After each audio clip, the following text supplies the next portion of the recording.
Israeli বাহিনীর জাতিগত নিধন, সামরিক অভিযানের পরিধি বাড়ানোয় প্রতিদিন শতাধিক ফিলিস্তিনি রক্তে ভিজছে উপত্যকা।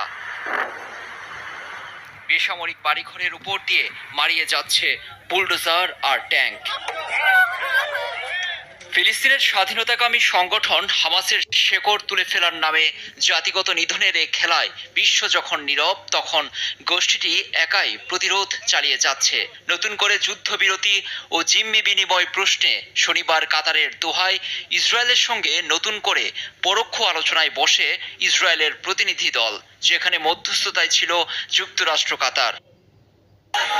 আরও ৯ জিম্মিকে মুক্তির প্রস্তাব দিয়েছে হামাস। যুদ্ধবিরতির চুক্তিটি হবে ৬০ দিনের জন্য। ফিলিস্তিন কর্তৃপক্ষ জানায়, প্রস্তাবিত চুক্তির আওতায় দৈনিক ৪০০ ত্রাণবাহী ট্রাক প্রবেশের অনুমতি পাবে উপত্যকায়। এছাড়া চিকিৎসার জন্য রোগীদের গাজা থেকে সরিয়ে নিতে বাধা থাকবে না। বিনিময়ে ইসরায়েল অবশিষ্ট জিম্মিদের জীবিত থাকার তথ্য চেয়েছে।